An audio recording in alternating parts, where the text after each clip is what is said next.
Hey friends, it's Kurt from Transformative Journeys. I just wanted to give you a little update on what's going on to kind of wrap up this summer and going into autumn, because I've got at least potentially 3 big journeys coming up. Well, the first one is for sure. The second 2, I'm going to make the journey one way or another. We'll see whether or not I actually make it on the bike.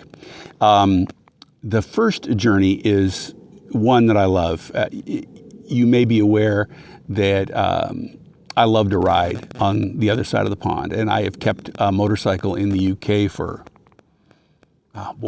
12 years. And I go over every year and visit it and go riding. And there's a lot about the UK and Europe and continental Europe that I really enjoy riding. So one of the things that prompted me to start Transformative Journeys, actually the biggest thing that prompted me to start Transformative Journeys, was in 2019. I chose to use my motorcycle as a means to do a pilgrimage to a traditional Christian pilgrimage destination, an island in the Hebrides off the west coast of Scotland called Iona. And Iona it's legendary. It's where Christianity first came to Scotland in 562 CE, and there's a lot of neat things about it. It's where the Book of Kells was started, if you're familiar with the Book of Kells. And there's a lot. We could go on, but the point of this video is not to describe Iona, but it's to tell you that I'm going back. So I'll be heading out at the end of the month, flying over to the UK and meeting up with friends, and then we are going to ride up into Scotland and go to Iona, as well as doing a bunch of other riding. Iona is reputed, even though I said this wasn't going to be a big description of Iona, I do want to bring up one more thing. Iona is reputed to be what is known as a thin place.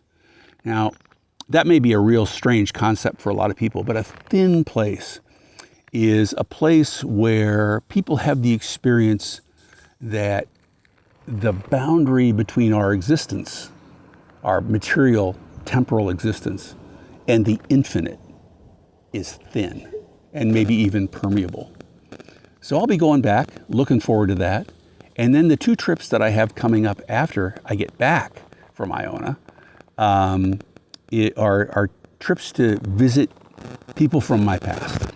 So this for me is the 50th anniversary of graduation from high school.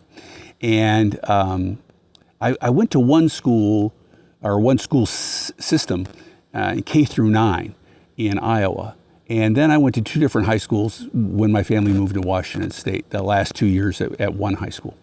And so I am going to go to the 50th high school reunion of the people I went to elementary and junior high with back in Iowa. And then right after that, I'm going to turn around and head to the Pacific Northwest and go to a reunion with the people I actually went to high school with. And even though I only went to school with them for 2 years, I'm going to do both. And I think both of them are going to be interesting and insightful and an opportunity to learn more about the people around me, about myself, and to add some insights to my own personal story. This is a sort of thing you can treat as a sort of pilgrimage, going back to a place that has great personal significance. So I'll be going back to some places that have great personal significance for me. So I will try to keep you updated from the road. I'll make some videos while I'm out and post them as I get the chance to tell you about the experience. I'll be taking my notebook with me. I'll be writing about what I'm going to be doing before I go, and I will be writing about what I'm doing while I'm on the trip, and I'll be writing about what I've been doing when I get back from the trip. So what sort of places in your life have great personal significance? What sort of places might you want to go back and visit and see with new eyes? What sort of places would bring you insight into your own journey? Put your answers down below. I'd be interested to learn. Thanks. I'll talk to you soon.